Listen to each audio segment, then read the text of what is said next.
Conversations on race and policing began in response to the police killing of George Floyd on May 25, 2020. In this partnership between CSU San Bernardino and the Brennan Center for Justice, we hope to engage in ongoing discussions related to the history and current context of race, policing, and criminal justice with guests from diverse academic fields and backgrounds. All right, as everybody joins us, I want to welcome all of our attendees today to the 115th installment of the Conversations on Race and Policing. I want to especially thank our guest today, Dr. Spencer Sunshine, who will be talking about his new book, Neo-Nazi Terrorism and Countercultural Fascism, The Origins and Afterlife of James Mason's Siege. We'll have a few copies for giveaway at the end of today's session as well for attendees who are interested. I'll start briefly with our CSUSB land acknowledgement. We recognize that California State University San Bernardino sits on the territory and ancestral land of the San Manuel Band of Mission Indians, Yuhaviatam. We recognize that every member of the California State University San Bernardino community has benefited and continues to benefit from the use and occupation of this land since the institution's founding in 1965. Consistent with our values of community and diversity, we have a responsibility to acknowledge and make visible the university's relationship to Native peoples. By offering this land acknowledgement, we affirm indigenous sovereignty and will work to hold California State University San Bernardino more accountable to the needs of American Indians and indigenous people. I want to pass now the floor to our moderator, co-host today, Michael German. Hi, everyone. My name is Mike German. I'm a fellow with the Brennan Center for Justice at NYU Law School and a former FBI special agent. It's my pleasure today to introduce Dr. Spencer Sunshine, who's here to discuss his new book, Neo-Nazi Terrorism and Countercultural Fascism, The Origins and Afterlife of James Mason's Siege. Spencer has a PhD in sociology and has been studying and reporting on the far right and neo-Nazi mobilization within the U.S. for more than 2 decades, writing for a number of research and advocacy organizations. His book is a detailed history and analysis of what has been a relatively obscure corner of the neo-Nazi movement that combined National Socialism with Satanism, the industrial music scene, Charles Manson, misogyny, and pedophilia. Unfortunately, the intellectual leader of this movement and his writings from decades ago that have been combined into a book called Siege were recently rediscovered by a younger group of militant accelerationists, spawning a new wave of violence that is yet to ebb. Spencer, please give us a synopsis of your book and why you felt that a deep dive into James Mason's history and influence on the white supremacist movement was necessary. Well, first I want to say thank you, Jeremy. Thank you, Mike. Mike, I gave him a notification about my book, and I was shocked he both knew who I was and helped midwife this. So I'm going to give you a short a little background about how I got into this work, about the book, which will include thumbnail sketch of post-war neo-Nazism, about some of these countercultural figures, and about the new wave of the last decade of a global white supremacist terrorism. And then we can have a discussion amongst us. So like Mike said, I've watched the far right for about 20 years. That means I was one of the few people really doing this before Trump. A lot more started after 2018, which I know because I got a lot fewer phone calls from journalists at that point. And then many people kind of got into the game after 1/6. A lot of money came in to organizations, and new organizations sprung up. I started doing this, and you'll find most people who are my age, around 50, have the same background. Who work in social movements. Is I got into this because of the Nazi skinhead movement. I had been in a punk rock scene in Georgia. I grew up in an extremely conservative small town there. And we, at the time, when I was 16, formed a group to push back against neo-Nazi organizing within the Atlanta punk rock scene. We were attached to a bit of an older group who I found out later had all fallen out with Levitas of the Center for Democratic Renewal. So they taught us actually the structure of the white supremacist scene. And so I had a good understanding it from very young, and I kind of kept half an eye on it as the years went on. In 2005, I discovered a very unusual group of crypto-fascists who were cross-recruiting from the later part of the anti-globalization movement and radical ecologists. They had dubbed themselves national anarchists. I wrote an article about them, and I got very interested in red-brown movements and anti-Semites, militias, and of course fascists, kind of fascists proper, neo-Nazis and related fascists. So this was while I was in graduate school, and I finished in 2013 with a PhD, which is actually about left-wing social movements. I became a fellow at a think tank, and there was so much activity on the far right going on that was largely ignored. That, I mean, not just in the corners I looked at, but all over. In 2015, I quit my job. I was working as an editor to do this work full time. And little did I know at the time, or the others I was around, that what we were witnessing with all this activity was a sort of rising far-right storm that Trump eventually unleashed. So I was sort of in a good place at the time, if you can call that good. I've done most of my work on this outside of the academy and in collaboration with people doing community-based counter-organizing. And despite that, or in addition to that, I've tried to maintain a level of rigorous scholarship while at the same time doing real-time monitoring every year since 2017. I've written year-end wrap-ups, doing educational projects in communities, and doing activism. And if you try to do this, it's a wildly underpaid place to be. And it's kind of difficult to do, but I think it's one of the important things for intellectuals who want to be very actively engaged in our society, a way to intervene. So my book is a bit of a book about a book, a bit not. It is directly about James Mason's book, Siege. And this book is important because it is the cornerstone ideological text of the current wave of neo-Nazi terrorism. The book, and I'll describe it a bit more down the line, says that neo-Nazis and other white supremacists shouldn't engage in any kind of traditional political activism, shouldn't run for office, shouldn't do grassroots organizing, shouldn't hold rallies. What they should do is engage in terrorism and sort of random terrorism in an attempt to cause chaos and cause the collapse of a democratic society, a democratic political structure, and even try to disrupt society itself.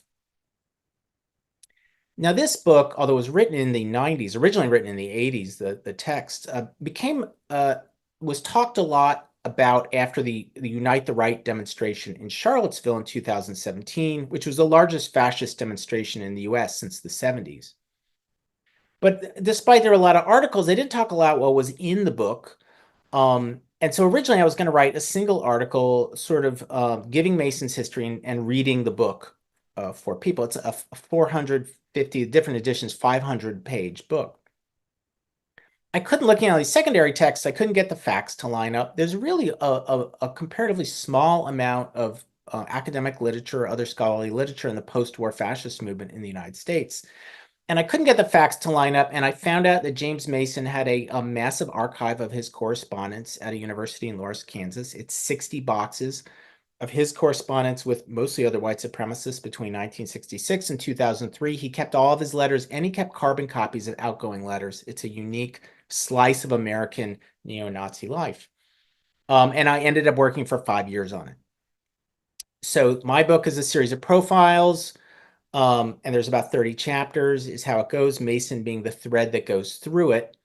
And the book itself has two purposes. The first of them, I want to document an overlooked period of US neo-Nazism in the 1970s. I believe this is the period that neo-Nazis actually became an actual movement in the US and set the template that they have used for decades afterwards. The digital revolution is sort of changing that now. And I also wanted to show how these four counterculturalists in the 80s and 90s counterculture scene took part in this, discovered him, and promoted him, and the living ones, I think, should be held accountable for their actions. So, first half of the book, it's really a neo-Nazi sectology. I always love groups that split with each other. This is a sort of classical 20th century, 19th century organizing strategy. It starts with the American Nazi Party. This was founded in 1959. It was the first open neo-Nazi party in the United States that they waved swastika flags and marched around in brown shirt uniforms. This got a lot of media attention in the 60s. Their leader was assassinated in 67. He was replaced by another leader, I'll spare you some of these names, who was wildly unpopular. And in the 70s, about 10 different groups splintered off of this parent party. And this is important because a number of these people in these groups became quite well known. And people might know the names and incidences, but they don't understand that they're all part of one thing. So, for example, David Duke, who became famous when he was elected to Louisiana State Rep in 1989, was a member of this group. The Skokie incident, which I found out people who are millennials and youngers don't really know, but Gen X and older all know, which is lampooned in the Blues Brothers, by the way. The Nazis who get run over by Jake and Elroy are actually based on this. It was a court case, Supreme Court case that decided that it was legal, really, at the end for neo-Nazis to march in public. They came out of this party. And so did some others who had, if you were in Cincinnati or the Bay Area, might have known these groups who held big public rallies with open neo-Nazis, and they basically provoked pitched fights. But what the scholarship I found did not recognize, and I realized that there was basically a terrorist wing that had come out of this party too. The most well-known of these guys is William Pierce. He founded a group that was the biggest neo-Nazi group in the 90s called the National Alliance, but he wrote the Turner Diaries, which is a race war fantasy novel that helped inspire the 1995 Oklahoma City bombing, where 168 people were killed. There was a group called the National Socialist Liberation Front that modeled itself on 60s New Left armed groups. There was the National Socialist Movement, which still exists today. They were at Charlottesville, and I found out James Mason co-founded this group. And there was a serial killer named Joseph Paul Franklin who killed up to 22 people, mostly mixed race couples, but his most famous victim was he shot Hustler publisher Larry Flint and paralyzed him, which actually happened in my hometown in Lawrenceville, Georgia. There's a movie about that, The People versus Larry Flint.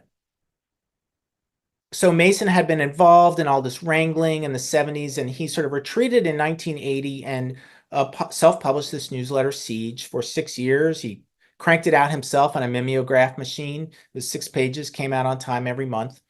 And in it, as he did this, he decided neo-Nazis should not engage in any kind of normal political work. What they had to do, as I said, was to collapse the liberal democracies themselves and create chaos in the society, at which point neo-Nazis would have a chance of taking power. And I do kind of agree with him. He thought using these other means, no political force in the American society was going to allow them to come to power. Now, the way he wanted to do this was he promoted massacres, bombings, mass civil arrests, and serial killings. And the more random, the better. He advocated that these be high-profile, stylized actions that got a lot of public attention. Along the way, he befriended Charles Manson and proclaimed him the new neo-Nazi leader. And he worked with Satanists and personally had a predilection for pedophilia. His ideas were wildly unpopular. He made less than 100 copies of each newsletter. But before he stopped, he ran into 4 guys who were not part of the neo-Nazi scene. They were all taking part in this 80s counterculture in a very niche thing. I call it the extreme culture scene that was sort of a branch off of punk rock that just mired itself in the most extreme things possible. So Nazis and serial killers and Charles Manson and the pedophilia and eugenics and dysgenics, all kinds of stuff like that. And I'll run through their names quickly in case people recognize them. Most famous is Adam Parfrey. He was a publisher who ran Feral House Press. When he died, there was a long obit for him in the New York Times. Nicholas Schreck, who was a Satanist. Boyd Rice, who was a cult industrial music musician. And Michael Moynihan, who later wrote a famous book on black metal called Lords of Chaos. Now, they contacted him. They were all into Charles Manson and Adolf Hitler. They were fascinated by James Mason. They became the first people to publish him outside of National Socialist circles. First magazine he was in, first books he was in, first time he was on the radio, and even the first time he was in a film documentary. So one of them, Michael Moynihan, took the newsletters and he edited them down into It's a Siege, the book we know now. It's an abridged anthology, and he self-published it in 1993. And so I go through this. This is the second half of my book. If you're interested in these guys, I became very interested. I'd seen some of them play, or many friends of friends with them. One person who read it called this is the bones of the alt-right by the way they did this and the way they spent decades denying that they had done this. And so if you have questions, I can talk endlessly about this stuff. So Siege was published, it was reprinted, it went online, but it's a pretty obscure text until 2015. And that's when people on a a neo-Nazi discussion board, website and discussion board called Iron March rediscovered it and popularized it. Now, groups came out of Iron March, the most infamous of which is the Atomwaffen Division. They were a US-based group. They had about 80 members at their height, and they followed the doctrines in Siege. They advocated terrorism. All members in the group were required to read Siege. Apparently had a little test you had to take to get in the group. And they became connected to 5 murders. They were eventually disbanded when it looked like they may be prosecuted by the government in 2020. Now, it wasn't just Atomwaffen who were inspired by Siege. There were many groups that were contemporaries of it, directly inspired by it, or which emerged from it. There's all these splinters now. This has happened in Eastern and Western Europe, in North and South America, and the influence is even spreading into the Middle East now. So some of these groups have in Britain, National Action, and the Zonnenkrieg Division coming out of Estonia, I think, is the Feuerkrieg Division. The National Socialist Order is a successor group, and the Base is a group that still exists here in the United States, whose leader has fled to Russia. And this network of these groups has morphed over the years. The groups tended, Mason had actually said that you shouldn't form groups, so this was a bit against his doctrines. So some of the groups have faded away, either been dismantled, prescribed, or faded away. But in place of this, it's become more decentralized. It first spun off what was called siege culture, which was people who were inspired by the ideas of siege. They're sometimes called accelerationism. It's this idea that the whole system has to be collapsed, that there shouldn't be, it's beyond even something like guerrilla warfare, because guerrilla warfare implies you have a political movement with an armed wing. And this is even beyond that. He doesn't want, they're not proclaiming a political movement in any way. And then eventually was called Terrogram, which is a series of shifting Telegram channels that promote these ideas. So it's very hard to sort of squash that movement. It's whack-a-mole. And there's been dozens and dozens of arrests for people in this network over the last 10 years. They've been arrested for terrorism, for bombings, for weapon charges, for child abuse and child porn, and of course for murder. And I looked through this and I could find, and there are probably more, 12 people who were directly connected to Mason, Siege, Siege Culture, or Terrogram. So like in one of the manifestos of the Jacksonville massacre a couple of years ago, the guy actually mentioned Siege in it. And I believe this number is only increasing because there are constant arrests and attacks. So in the last 6 months alone, we've seen the conviction of Samuel Woodward. This happened in July. He was an Atomwaffen member who had killed a gay Jewish man in Southern California. We saw the stabbing of 5 people at a Turkish mosque in August by an 18-year-old who was part of Terrogram. Last month alone, we saw the arrests of Dallas Humber in Elk Grove, California, and Matthew Allison, who were prominent figures in the Terrogram collective. We saw the sentencing, I think last week, of Sarah Beth Clendaniel. She had been arrested for plotting to destroy the Baltimore power grid, and she did this in cahoots with the first leader of the Atomwaffen Division. And yesterday in Canada, a man named Seth Bertrand was charged with terrorism. He too had been involved in one of the Atomwaffen splinters. So this stuff is going on constantly now. And this network has even spun off groups that are even more disturbing than just mere neo-Nazi terrorists. So there's the Maniac Murder Cult, which started in Eastern Europe, who, although they say they're Nazi Satanists, but appear to be just encouraging people to commit somewhat random murders, attacking unhoused people. In one case, a teenager stabbed an 80-year-old in the back, as well as 764, who are an online child abuse cult that get children to send incriminating, pictures and then blackmail them, try to get them to engage in more and more extreme actions. They try to get people with mental health issues to commit mass murder or commit suicide on camera. They get people to recruit others and then extort them or kill their pets. It's a really kind of disgusting development that's gone on. So I'm going to talk a bit last about why James Mason's ideas are important and influential.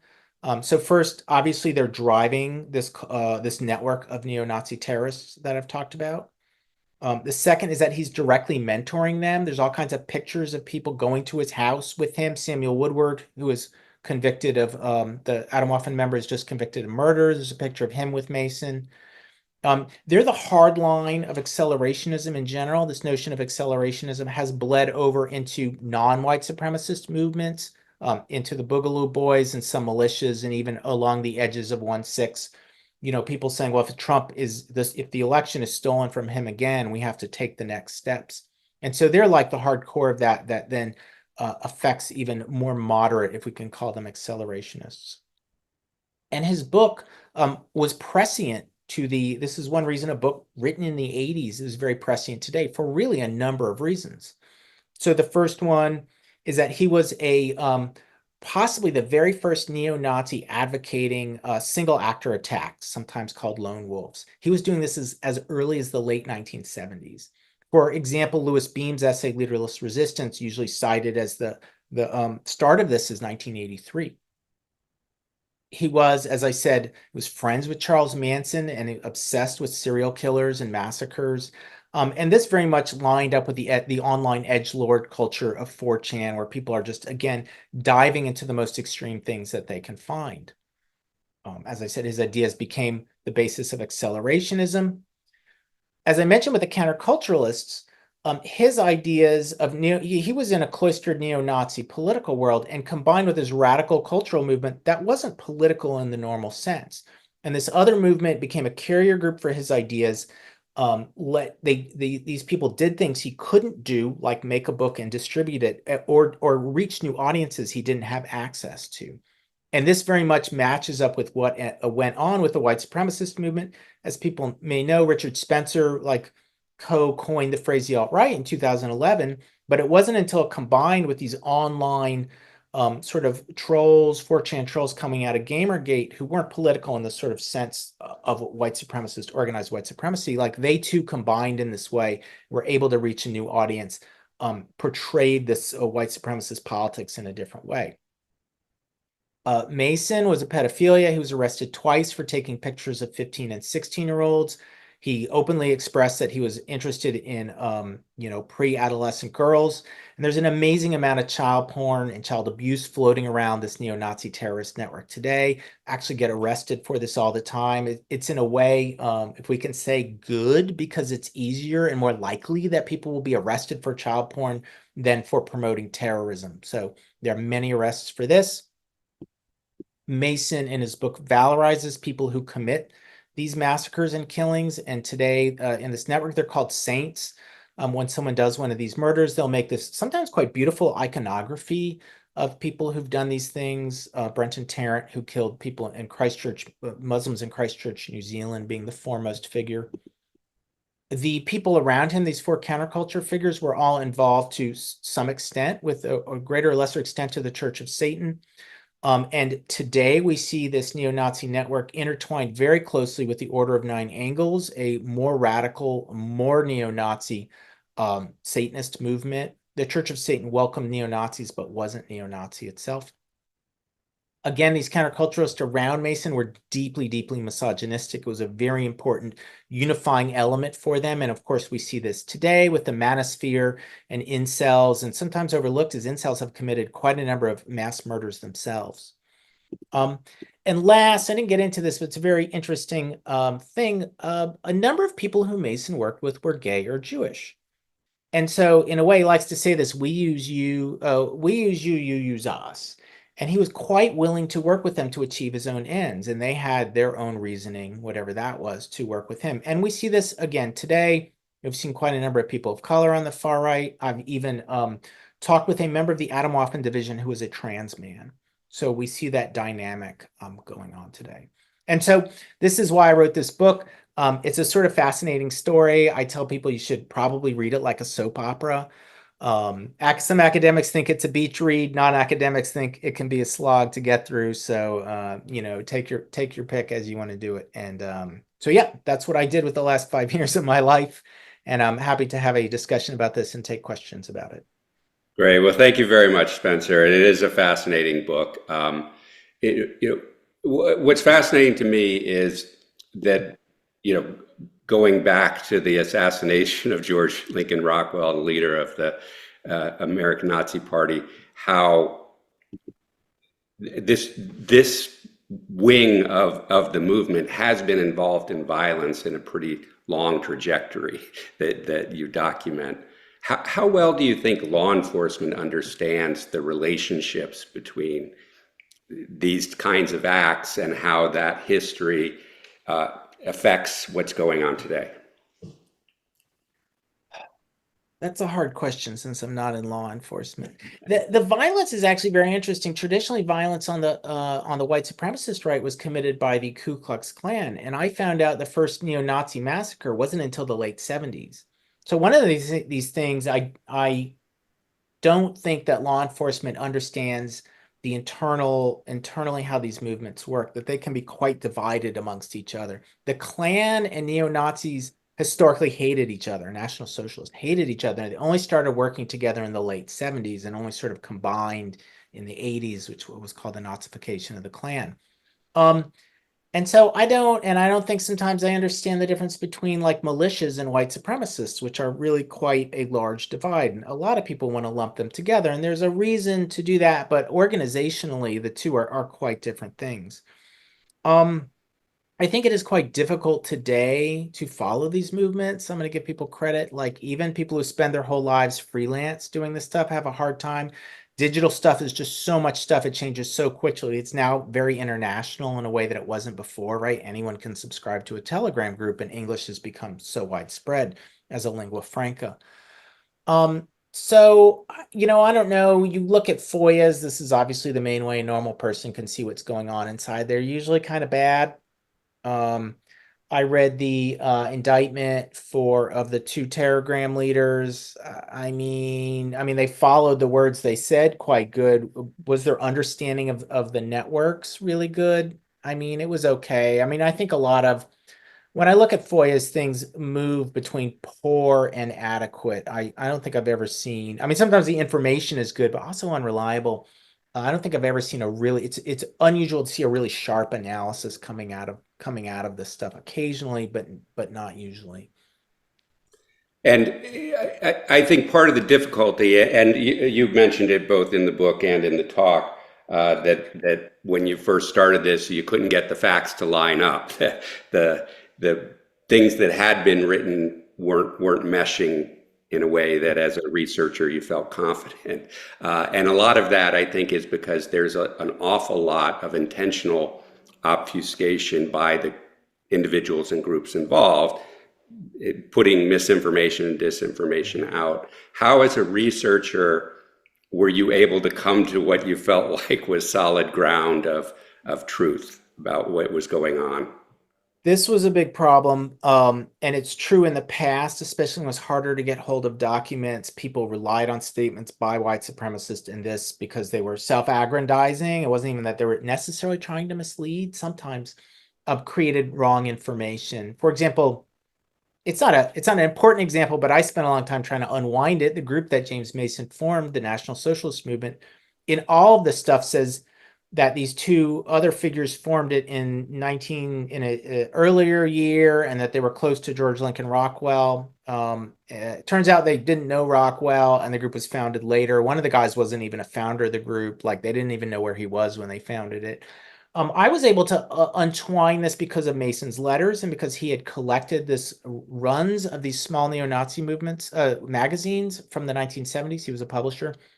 And it was really only in this archive that they were held. Their archives didn't collect far-right, by and large, didn't collect far-right materials, but until recently, they saw it as like some kooks on the edge of society saying things that didn't have any particular meaning, just made up things. And so that was how I untwined that. Sometimes you can find members of the movements who've left, living members. I did interview a number of older neo-Nazis, some who had left the movement, some hadn't, and they may or may not have accurate information. The best thing was to try to find the periodicals. I stumbled upon these letters and try to cross-reference it. But yeah, there is a lot of information that's just not right. Like, we don't know exactly when Atomwaffen Division was founded. Like 2000. You can mark stuff for the first appearance of things, but you don't know what was going on behind the scenes. So there is a lot of stuff like that. And of course, public statements by these people can't be trusted. They're liars. Mason stood out by not being a liar, but these guys are almost entirely liars. So it is very untrustworthy information. And you have a very helpful section at the end, towards the end of the book, that are the lessons of the siege. And one of them in particular jumped out to me, where you say one of the lessons is that media coverage of Nazis must be handled with care.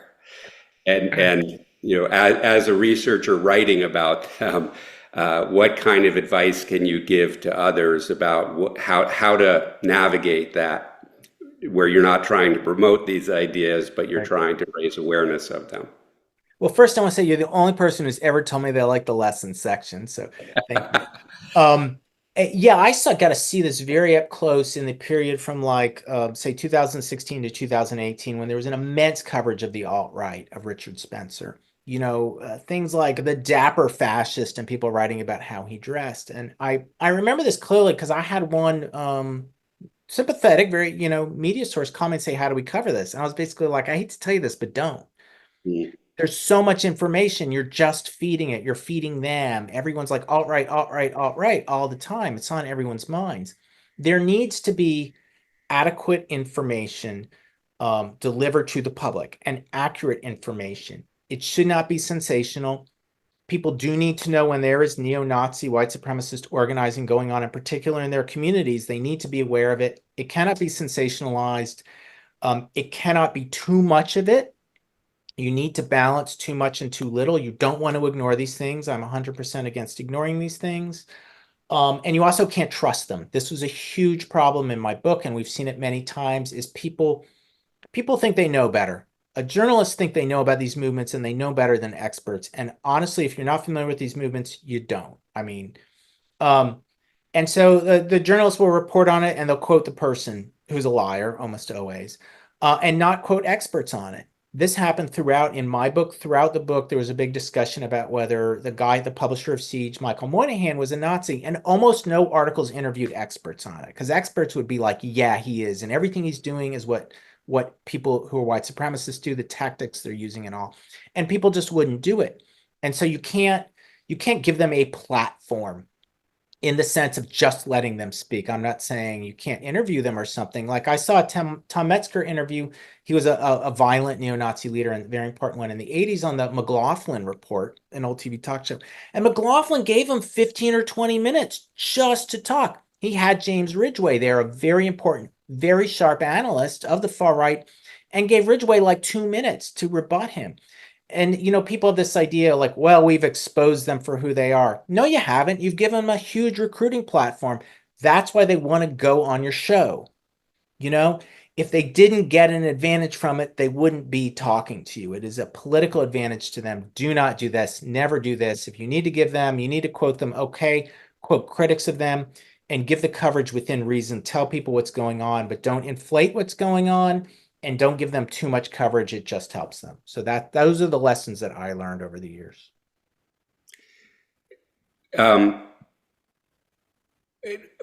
When people, you know, often, and part of the reason media likes people on, they say, is to expose the awfulness or the craziness of these ideas.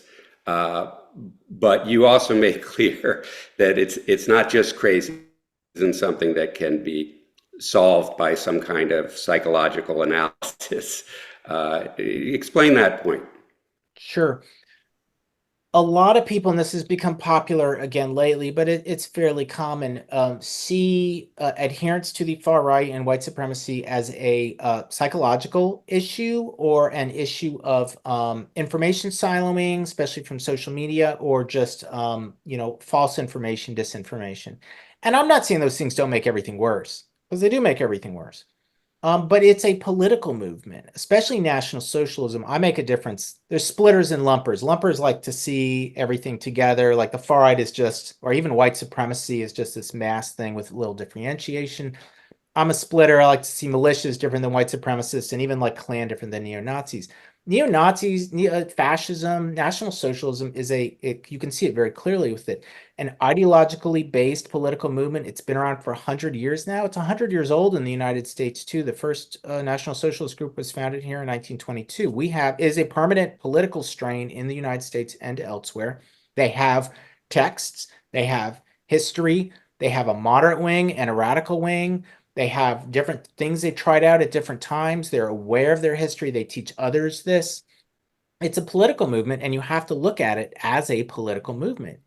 Are individuals attracted to movements for their own psychological, personal, social, collective reasons? Yes, they are. They're attracted to all movements for this. People belong to churches for this reason. People belong to left-wing groups for this reason. People belong to the Republican and Democratic Party for these reasons. There are personal reasons people join political movements. But this is a political movement, and it needs to be seen as a political movement, and it needs to be, at the end of the day, challenged as a political movement. Now, you can reach out to individuals and try to remove them from it. It's difficult if they're committed to it. It's admirable. People do leave these movements. But seeing it as a kind of psychological problem, as a mental illness, is something that can be dealt with on an individual level, does not work, has never worked, and can't work. I have a question from the Q&A, and I'll remind any in the audience, if you want to ask Spencer a question, you can put it in the Q&A, and we'll try to get it answered. From Miguel GC, as somebody who's very online, I've seen memes be a shockingly effective tools for the spread of ideology. It reeks of irony and post-irony, but as you said, things like Unite the Right happened. How can you discern where transgressive and ironic memes end and sincerity begins? Yeah, that's an important question. A lot of my book deals with this. Doing this even before this was a big process for me and others who had been involved in these transgressive countercultural scenes where, well, we weren't fascist, but we realized, we knew at the time, but I really got to see that there were fascists. Like, if you have 10 people using some sort of Nazi iconography or imagery, and some of them are ironic, and some of them are just trying to take the piss, and some of it's critical. Well, some of them are serious or semi-serious, or they do it sort of as a joke and then become serious. So yeah, it is difficult to discern this stuff, and people intentionally did this process that we see now, where they portray themselves as Nazis. I'll say Nazi, could be whatever. Then say they're not, but really are. One guy called it winky wink fascism. Like, I'm not a fascist. So it's difficult. You have to know the people. We just took a position finally that, like, we don't care if you think it's ironic or not. We're just going to treat you this way. Now, this may be heavy-handed, and maybe this was a more in-person kind of thing. It may be more difficult in the digital age, but you end up getting in this question of trying to guess somebody's intentionality. And my conclusion from doing this work is I don't care. You know, like, some of these people in my book, were they really neo-Nazis? Did they believe? Were they using someone? Were they playing around? So what? Like, they were doing certain actions. I judge people by their words and actions. Again, it doesn't mean they don't have, it's not a legitimate question to ask what's going on internally with them. But in terms of judgment and what you're doing, like, their intention doesn't matter. I think if you're running a Telegram group or whatever you're doing, and someone's doing this, putting swastikas up and then saying it's an ironic, like, I think you should just be like, I don't care what you think it is. You know what I mean? But how do you judge from the outside? It is very difficult. And you should probably, if you know the people, be like, hey, you really shouldn't do this, because you may think it's funny, if nothing else, but the people looking at this may not think it's funny. Like, your intention may not be, the production and the reception aren't necessarily the same thing. Yeah, great point. Will Bosch also has a question, which I think goes to the heart of a lot of the research and writing around these issues, the difficulty with definitions. And as you mentioned, you're a splitter trying to find differences where these what might seem similar groups diverge. But he says, you mentioned an idea was popular among National Socialist circles. I assume you meant Nazi circles. Correct me if I'm wrong. If not, since you referred to neo-Nazis as such, is there a difference between neo-Nazism and National Socialism? And are there socialist aspects within neo-Nazism? Sure, great question. I didn't explain this because you end up explaining all of your things. Right. I use Nazis are members of the National Socialist German Workers' Party, the Nazi party of Hitler, which ended in 1945. The party was forcibly disbanded, right? So it exists from It's originally the German Workers' Party, whatever, from the late 1910s into 1945. Neo-Nazis are people who became Nazis became National Socialists after the war. Some of whom did know Nazis because Nazis kept living, and some of them did mentor and inspire ones after the war, even attempt to form groups. And then National Socialism, I use it two ways. One is the philosophy of Nazism and neo-Nazism behind it. So both Nazis and neo-Nazis have it. And sometimes I use it just to refer to both groups at once because you can't say Nazis and neo-Nazis. So I say the National Socialist tradition from 1922 in the US, just because I don't want to say Nazis and neo-Nazis. So that's what I mean, it's a good question. That's what I mean by, are there socialist aspects to National Socialism? Yes, sort of. It's not, so we have to talk about the changes of what right-wing politics mean. Before the war, the old right wasn't really what we think of the right now. It wasn't this free market right. It had these what people call collectivist elements now. It's sort of like the old feudal system where people, they wanted, the robber barons wanted government intervention on their side. The old feudal system had a sense of obligation to take care of people. The old right weren't free marketeers. And so within this, we'll talk about, the views of the Nazi Party of Hitler weren't exceptional for being on the right. He intentionally took aspects of the socialist movement. He was in Germany, he was in Austria and then Germany. The Communist Party, the KPD, there had a mass following. So did the Socialist Party, which was Marxist at the time. They were getting like 20-25% of the vote. He intentionally took the flag, the colors red, from the socialist movement. He says this in Mein Kampf. He looked to socialists and he hates Marxists. In fact, I think there's more, because I just read Mein Kampf, more stuff about Marxists in Mein Kampf than there is about Jews. Now, Jews they're behind everything and they control the Marxists, but he goes on and on about Marxists because he's clashing with them. He's like, I like the commitment of people. They're fanatics. They're like, they have an ideal that is more important than like their material well-being.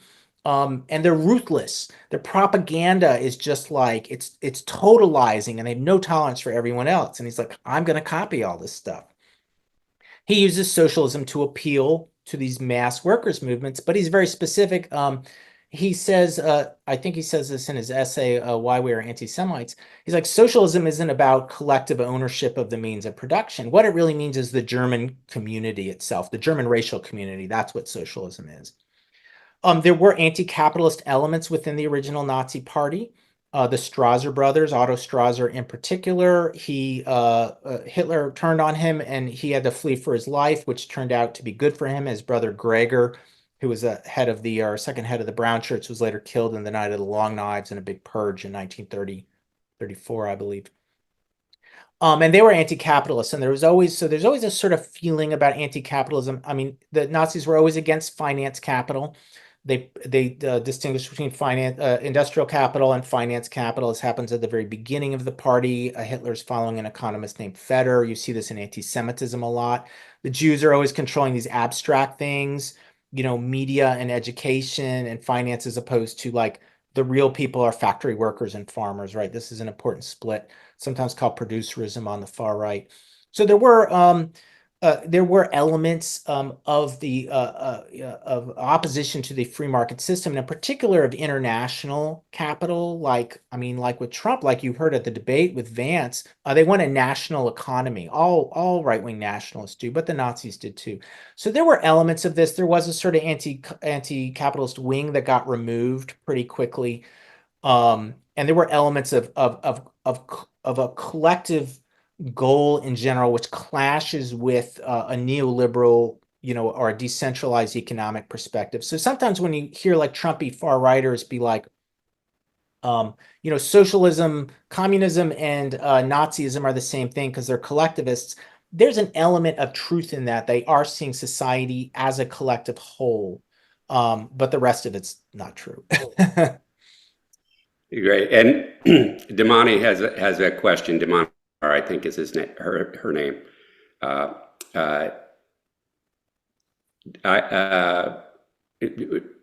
Curious about the role of class within the white supremacy, but particularly within James Mason's siege and accelerationism?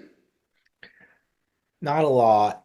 Mason's a middle class kid. The people around him seem to be largely middle class. Far right movements, there is this idea that constantly circulates on the left that people in the far right are rural, uneducated people, low information. What's the term? Mhm. Um, and that they're suffering from economic insecurity, and so they blame others.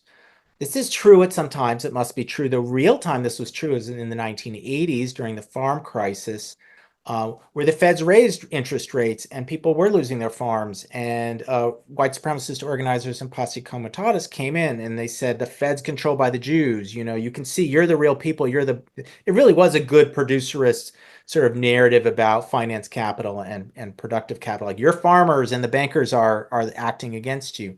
But that was the one real mass movement in the US in the post-war era that was based on that. Far right's a cross-class phenomena.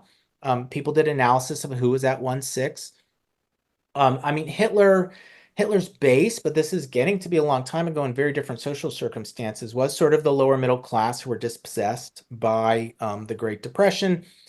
You may guess across the board, any radical movements generally need a disruption of the society to gain enough disenchanted people to go join their movement. Like, you know, well-off middle-class people tend not to join radical movements, right? Like a small group of disenchanted people, often younger people do, but as a mass, that's not what happens.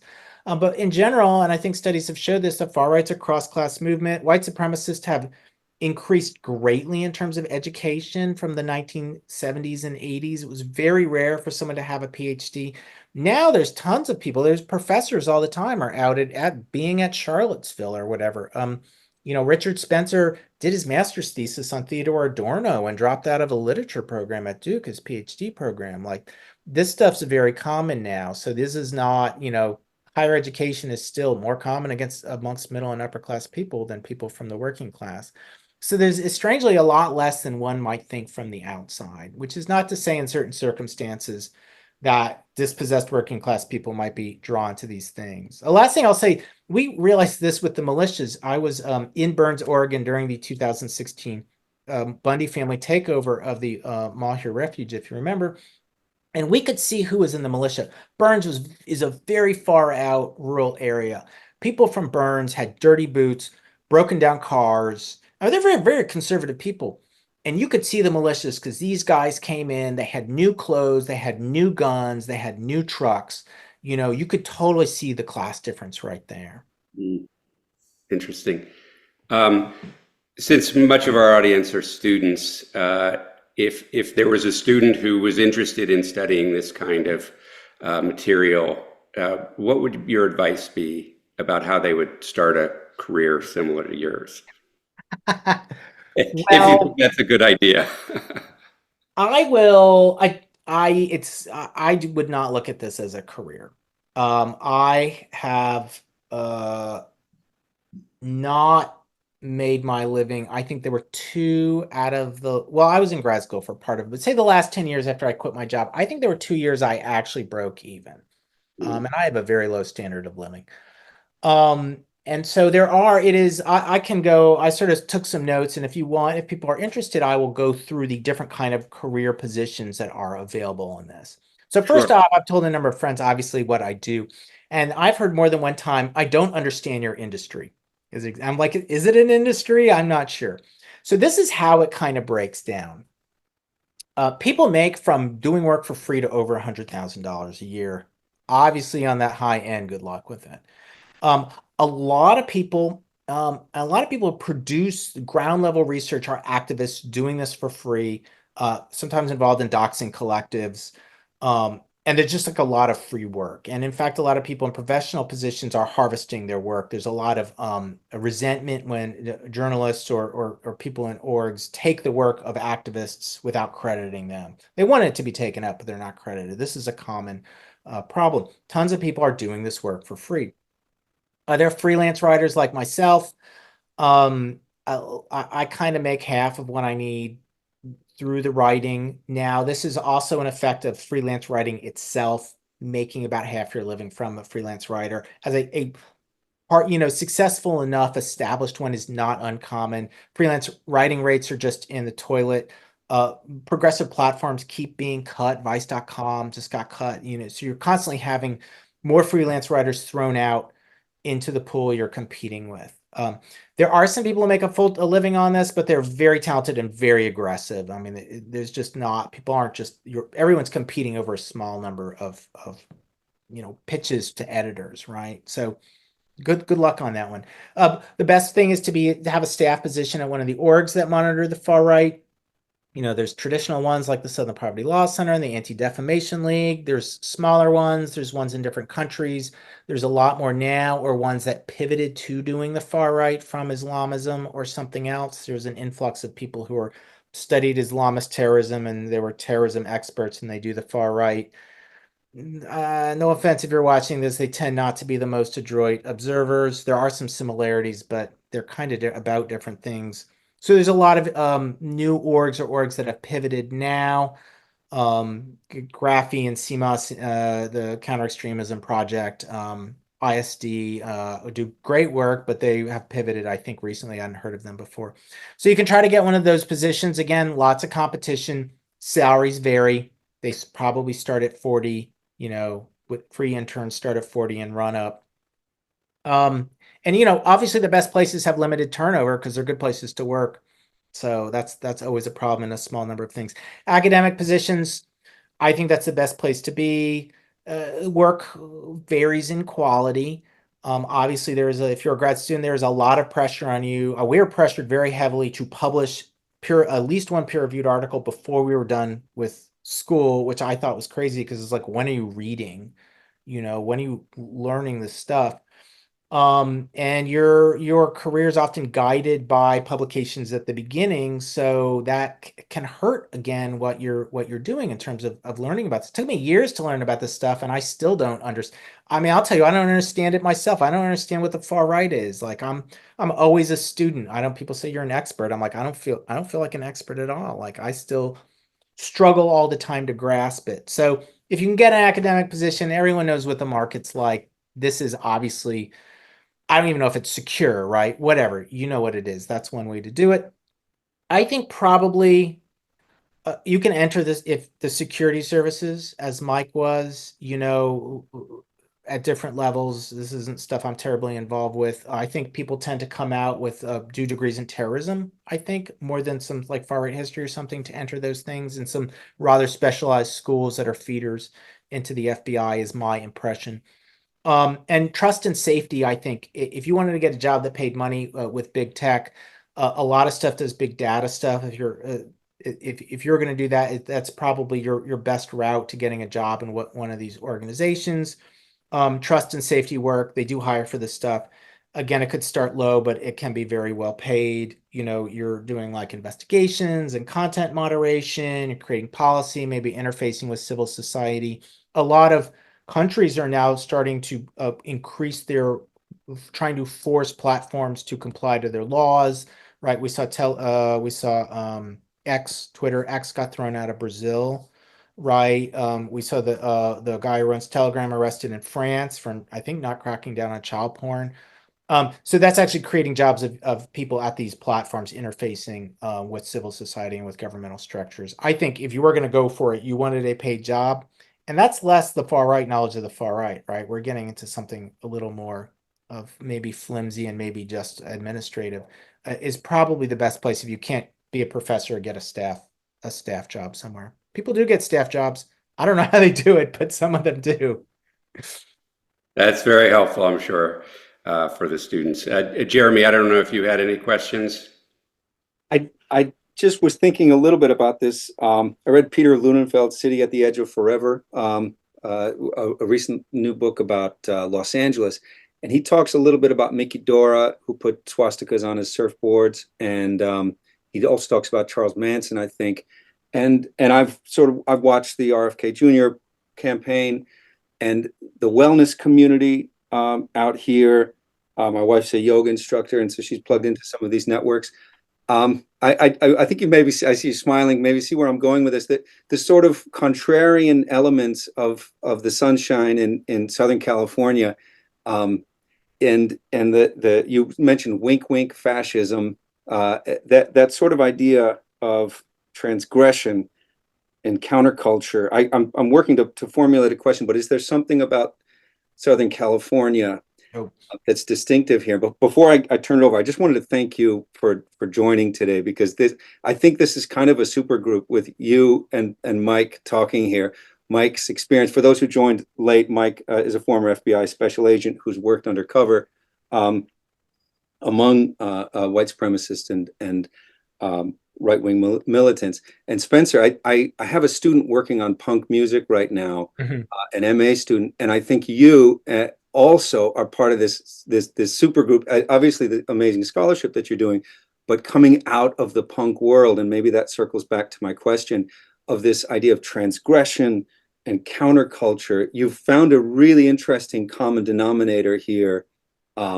In terms of identifying and understanding, and I think Miguel had a question along these lines at the beginning. Is there something about Southern California that makes this wink wink, or makes this counterculture that mixes with the wellness community and all these strange sort of things? I feel like I can answer your question, but I'm like formulating it. I hadn't thought of it. Well, Southern California, I think the answer to that is that it's a stronghold of counterculture and of people who are just not part of the traditional mainstream culturally. In Northern California too. A lot of the stuff in my book happened, it's strangely in San Francisco. A lot of these people lived in San Francisco. Church of Satan was based in San Francisco. Boyd Rice was involved in the underground music scene in San Francisco. Some other stuff going on there. There's, I think, two different things in what you bring up. One, there are transgressive subcultures, and Tom Metzger was in Southern California, important white supremacist leader. A lot of skinheads, Nazi skins, were based there. Within transgressive countercultures, they have had especially developing starting in the late 70s, a fascist part of them. This is the second part of my book, Countercultural Fascism, where these guys actually try to take these disparate elements and put them together. Like Charles Manson, a big countercultural figure in the 60s, super racist, super anti-Semitic, carved a swastika in his head. The family was all white. The murders of Tate Bianca murders were supposedly to start a race war that would end with white, the family coming out and taking power, and which an idea that influenced James Mason. Like Anton LaVey of the Church of Satan is really a reactionary. He's a conservative. He started praising fascism at the end of his life. So I think, and earlier, I'm not sure if this is what you were alluding to or not, even in the 50s into the 60s, when there weren't really open neo-Nazis, the American Nazi Party had like maybe 100 or 200 people. There was this widespread use, and we still see it now with bikers, of Nazi iconography amongst bikers and surfers. And again, maybe there weren't political, these weren't like symbols of involvement in a political movement, but these people also were often racist. They were at least right-wing, because you do see Latinos with this stuff too, as an issue in New York, but often very racist. Bikers were one of the main parts of the white supremacist movement in the 70s. Mason says, oh yeah, we've got all these biker guys who are members. Like, of course we do. And surfers and surfing there. I was living in a surfing community a few years ago, and they were in the as Black Lives Matter was going on, having an internal discussion about the white supremacist history of localism, intentionally or not, and like true open white supremacists amongst the surfing scene, mixed in with the fact they were using Nazi iconography. And I think some of that laid the cultural groundwork, sort of soften things up for the emergence of the neo-Nazi movement in America, which again only really emerges the way that we know it in the 70s. Like, we're just like, oh yeah, they're neo-Nazis, of course. That wasn't what happened in our culture from the post-war era to until the 70s. Maybe related but different, I think, is like the yoga mom, the wellness to fascist pipeline, conspirituality, it's called sometimes. Now, there are a lot of spiritual elements in the fascist movement, and so some of that makes a a smooth tie. Julius Evola, who is the most intellectual, really serious fascist theoretician, pre-war and post-war, wrote tons of books about spirituality. My mother, who's certainly not a fascist, who's a sort of new agey therapist, knew who he was. I was like, oh yeah, I've seen his books on yoga and so and so. I'm like, why do you know who Julius Evola is? That's like nuts. So yeah, a lot of fascists are into spirituality. So there's a connection there. That there's a great book by Michael Barkun called Culture of Conspiracy. And there's an earlier idea that Campbell, I forget Campbell's first, Colin Campbell, I think that Barkun expands on about ideas which are excluded from the mainstream. And they in their exclusion, they cross-pollinate. And this is what happened in my book. Ideas that like race science that had been discarded, UFOs, untraditional medicine, some new religious spiritual movements that aren't allowed into the mainstream. And it's weird because sometimes they start to enter, like paganism has sort of entered the mainstream in a way it wasn't before. So all these excluded narratives, I forget the exact term for this, can cross-pollinate. And I think that's what has happened quite a bit in the yoga wellness scene, although there were already ideas like this of vaccine hesitancy or denial, like feeds right into it. Just a lot of women are involved in this stuff in yoga or whatever, and some parts of the far right, I think they usually bleed into a lot of stuff is worried about, like the QAnon stuff, worried about people kidnapping and sexually abusing children, right? There are appeals to things that are generally of interest to people, of women who are interested in the safety of their children. I had a friend from high school who was like, is this stuff true? About like these, whatever, it wasn't Satanist cults. It's the same thing as satanic panic about, the elites are kidnapping children. And I'm like, why do you think this? And she's like, well, I just like, it's so painful to think about someone hurting my child, that I almost like extrapolate it onto something else so we can fight child abuse by entering into this QAnon style world. So there are connections between ideas. And just like if you already don't trust mainstream medicine, if you don't trust experts, right? If you only trust excluded knowledge, that can be a very dangerous thing. I mean, obviously, we should be not just take people who are experts at their word. I mean, I'm wrong about some things, just one or two, but you know what I mean? There's a reason to be critical about things, but if you believe that what you're told in the mainstream is all wrong and you should just look at excluded knowledge, you're going to start looking at all kinds of extremely toxic things that are excluded for very good reasons. And we're at the top of the hour, so I don't know if you have another 10 minutes or so, or Yeah, Jeremy, if we could. I'm good if you want to go on a bit. Yeah, there are a couple other good questions in the chat I want to try to make sure we get to. Miguel has another question. How do we prevent, which follows right on from what you were just discussing with Jeremy, how do we prevent fascists from co-opting the left? Particularly since Israel's war on Gaza, it seems fascists has taken it as a free ticket to unchecked anti-Semitism. And I don't know if this is related. Edward Torres has a question whether you're familiar with the book Harassment Architecture by Mike Ma. Apparently that's gaining some, been popping up, he says, on accelerationist circles, but not well known. And your opinion of the Dugganist movement. Had that question. All right, we'll go second one, first one. I haven't read Harassment Architecture. Yes, it's one of the influential books on recent things. Alexander Dugin is more influential in the West than in Russia. So he is a advocate of Eurasianism, which is an older idea that there should be a bloc centered around Russia running from Asia into Europe. And that is the main political bloc that should dominate the world if possible.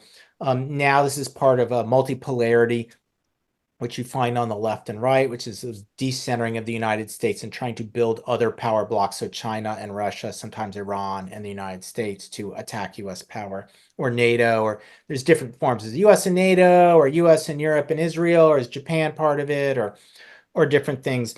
Dugin's has a run driven by a kind of mysticism. He's strongly influenced by fascist currents, in particular the French New Right, which was an innovative form of fascism that sort of arose, copying from left-wing movements in the 60s, from anti-imperialist movements. He was a co-founder of the National Bolshevik Party, who are a red-brown movement that combined fascist and like leftist ideas. Their flag was is like a German Nazi flag with a hammer and sickle in the circle instead. Fun fact: he used to be so anyway. He's part of the party. Edward Limonov was the leader of the party. Used to be published by Matt Taibbi and Mark Ames, who are now well-known writers in the United States, which I know because I was living in Moscow at the time when they were doing this. So Dugin came out of this. He's forged this mystical philosophy of his version of Eurasianism that's influenced strongly by fascism. He has offered, the importance is his daughter was killed in a car bombing. He's forwards an aggressive foreign policy by Russia, by Putin. His influence on the Putin's inner circle is overrated. There was a time he was influential on part of it. This gives an alternative way to look at these politics. It is no longer a simplistic white people are going to be in charge of the U.S., so we're going to form a white state. This is a different way to look at things. It is influential on certain kinds of groups. It's an expansion of third positionism, a more complicated form. Third positionism is this anti-capitalist, explicitly anti-capitalist form of fascism, often racial separatist, as opposed to expansionist. And so Dugin definitely has influence. I think the influence is opening up people intellectually to think about things and creating a pro-Russia atmosphere inside of the fascist movement. Western fascists are split over Russia and Ukraine. Groups like Atomoff and Iron March were tied to Azov in Ukraine. So some people see as this, they want a fascist Ukraine, and some people, for obvious reasons, side with Russia. Fascists are actually split. So Dugin adds weight to the anti-Ukrainian pro-Russian faction. Anyway, going back, the first question is what cross-recruiting and participation in countercultural movements. Kick them out of countercultural movements. Nazis ruin everything.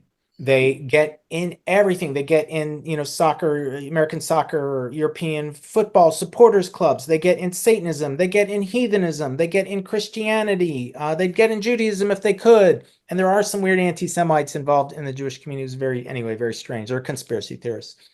They get in record collecting. They get in punk rock. They get in the skinhead scene. They get in the goth scene. They get in everything. You have to just kick them out. You will run into so many. It's a little better now than it used to be. You'll run into fence sitters who are just like, no, man, they're my friend, or they're cool, or we're not political. And you just have to run through that. You have to get rid of them. You will also find, to make this more complicated, we found in New York City a pro-Nazi, essentially a Nazi skinhead gang that was Latino, called Battalion 49, who again said they weren't Nazis. And we had photos of them with Nazi tattoos, and their affiliate in Mexico City, photos of them sig heiling in front of Nazi flags. So this will just make things more complicated, because you'll get people be like, I'm Jewish and I'm like Latino or whatever to do this. But, a Nazi's a Nazi, a Nazi. They're going to act the same. All these identities are made up. If people don't know this, there's this idea Nazis are for white power, right? They're for white people. Well, the original Nazis weren't for white people. They were for Aryans. Hitler considered Slavs to be Untermensch and committed war crimes against Russian POWs. They weren't white. The idea that Nazis are for white people is an post-war American reinterpretation. It's a myth about this, and that myth can be picked up by Black people, by Latino people, as their new master race. We see Nazism in Asian countries, where like the dominant ethnic group are the Nazis, and the Jews become Chinese merchants or something. So it's all reinterpretation. You just have to get rid of these people. You have to do education. You have to explain how this process happens, and you have to get rid of them. There was another part of this, in particular with Palestine work. Yeah, open Nazis do come and try to cross-recruit. Again, kick them out. That people have been pretty successful when they're pretty blatant. The bigger problem is when a lot of anti-Semitic or crypto-anti-Semitic conspiracy theories get involved in this stuff. And there is an amazing amount of disinformation, of historical revisionism, of propaganda, and of anti-Semitic assumptions and anti-Semitic conspiracy theories coded as Zionists or whatever, Khazars or whatever, mixed in the Palestine activism. And you have to be very careful. If you just want to get rid of the conspiracy theorists, you can do your best to do that. That has always been debated inside of Palestine activism. I just took a walk. I found one Palestine sticker and it was from a crypto anti-Semitic group called If Americans Knew, run by Alison Weir. There was a huge debate about kicking her out in the aughts and teens. Jewish Voice for Peace, a Jewish group. She was very popular amongst their base, had years of arguments before the group finally prescribed her, and even then chapters rebelled to keep her in. This is in a Jewish anti-Zionist group. It's very difficult to remove these people. Fortunately, the anti-Semitic conspiracy theorists are a minority in it, and people have to, it's going to delegitimize your movement to have them. You have to attempt to get other people to remove them from Palestine activism the best that you can. Anyone who's been around the circles know there's Holocaust deniers along the edges. It's a difficult movement because the Middle East factions are far more, Hamas and Hezbollah are open anti-Semitic, groups. And if you're acting, and some people, in these movements are for them, and others are like, at least like, well, we don't want them to lose, right? And so you're caught in a position here. So do the best you can. Unfortunately, there always will be. I found in my research, neo-Nazis of the 70s were very interested in Palestine stuff. One guy who led the National Socialist Liberation Front that Mason was in had gone to Lebanon in the early 70s with a left-wing group, and that helped.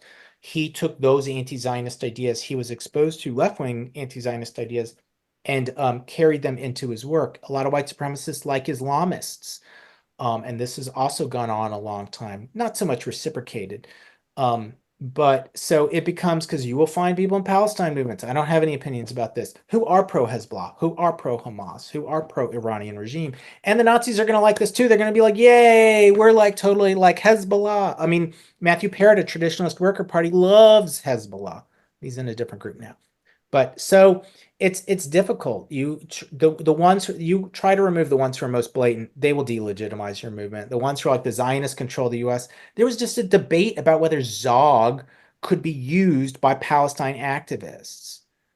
And I think Blumenthal from Gray Zone was for it. As much as people like us might not like Gray Zone, it is tremendously influential. It's this red-brown kind of pro-Iran, pro-China, pro-Russia publication with these left-wing elements to it. It's anti-imperialist. Like how can you argue your movement isn't complicit in anti-Semitism if people are using the term Zog, the Zionist occupied government, or just having a debate over it? Like, how are you having a debate over it? And I understand this is a fringe, or this is just a part of it, but still, I mean, this stuff just delegitimizes you in many people's eyes, certainly in the eyes of the majority of the Jewish community. People are going to look at this and be like, wait, you're debating this? Nah, I'm out. Like, I'm sympathetic to Palestinians, but like, I'm out of there. Well, I really appreciate both your work and the book, and look forward to your next project. Jeremy, and I also want to apologize to Damani, and I'll send a book to Jeremy that you can accept as an expression of my apology. Of course, I'm really, really grateful. This is just the beginning of such an important conversation. The book takes it much, much farther. I want to very quickly, before we let our guest go, have anybody who is really excited about having a copy of Dr. Sunshine's book, please, and Spencer and Mike, if you can both either in your head or write down a number. I'm going to make it a big range from 0 to 1,000. Oh, okay. A number, and then the three numbers in the Q&A that are closest to that number between 0 and 1,000 are going to win, and you can either pick up your copy from my office or I will mail it to you. So jump into the chat. Anybody who would like to go much deeper on this, type in the chat a number between 0 and 1,000, or in the Q&A, sorry, a number in the Q&A. Number in the Q&A between... I hope you're doing this math, because I'm... Yeah. I'll do the math. And I also want to note, and we'll give just about 15 seconds here. For those who do win, please note this email address. That is me. That email address. So if you are a lucky winner in the next 10 seconds, then that's the email address to say, hey, I won. I can't wait to get my copy. Also, if you don't win, I'm going to put, again, the book's website in the chat. Okay. All right. We got a pretty good harvest here. 700, 999. Here we are. Spencer, what was your number? 574. 574. I think. There is some math to do here, actually. I see 700 looks like the closest. Is that right? 700 is the closest to 574. Do you guys see a closer one? 126. So the other direction would be 450 something. Yeah, I think that's our winner. So Edwin, congratulations. Mike, what was your number? 500. 500. Oh, that's another close one. Then I think I've got a 420. Very funny, Miguel. 420, I think. Miguel, excellent. So we've got so far Edwin and Miguel. My number is 888. And looks like is it Adriana or let me see. You should have done just 88, you know. Oh yeah, just 80 is kept it down there. I think it's Adriana. We got a gallows humor. We got a gallows humor here. We just do this work. It is Adriana, Miguel, and no problem. Thank you, Damani. Adriana, Miguel, and Edwin. Adriana Prieto, Miguel, and Edwin. Can you three please send me an email? You know where to get a hold of me. And I will send you your free copy of this terrific book. Indeed, it is a page turner. I've just started it, and it is a really, really lively account of this very important thing. I also think it's really important for that sort of wink fascism that so many of our students are encountering. It is overwhelming, as Miguel, the first question that came in, flagged. So this isn't new. This sort of social media mode isn't something new. It's something that's been around, and this is a really good tonic for that. Thank you, Mike. Thank you, Spencer. I also want to thank Thin Lee for always keeping us going in these events. Thank you, Thin, and also thanks to Pamela Crossan in the History Department for making all of these things possible. Mike, Spencer, I'll turn it over to you for the last word. Again, Spencer, I really appreciate your work, and people can follow you on spencersunshine.com and follow the continuing efforts that you have to cover this movement in a way that's educational and extremely informative. So appreciate your work. Thank you. I want to say I do this work to partly to document, but help inspire people to mobilize people in their community and take action against fascists and white supremacists. This isn't just academic work. And I'm going to just plug one thing just because that's it. I wrote an attempt to do this. Well, here we go. I wrote this guide, 40 Ways to Fight Fascists, Legal Tactics for Community Activists, just as an example to try to get people to think about things that they can do in their communities to push back, not wait on law enforcement, not wait on, who may or may not ever come or will do years. This is a problem that can take years on tech companies to deplatform stuff. We need to push back from within our communities against this. I'm going to quickly put that in the chat just before anybody, just so everybody has 1 second to click on that. It's free. There's a free copy on my website. It should be spencersunshine.com/40 ways. Okay. Something like that. That's a website you all have already. You can Google it up. There's versions. People put them in archive.org and all kinds of places. 40 Ways to Fight Fascists. I see on Firestorm, Burning Books. Okay. Got it. So I got it out there. And anybody who's interested can check in. 40 Ways to Fight Fascists, Nicole. It's in that. You can click through that last link in the chat. I thought I thought a few of my students would say, wait, where do I get that? thank you so much. I don't want to drag it out too much, but I'm really glad everybody could click through in that last link. Also, prior to that, the link for Dr. Sunshine's book. Thank you so much. This has been really excellent. Conversations on Race and Policing has been supported by funding from the California State University San Bernardino College of Social and Behavioral Sciences, Pfau Library, and the Diversity, Equity, and Inclusion Committee. Thin Lee is our technical consultant. Pamela Crossan provides administrative support, and Alan Yavor provides communication support.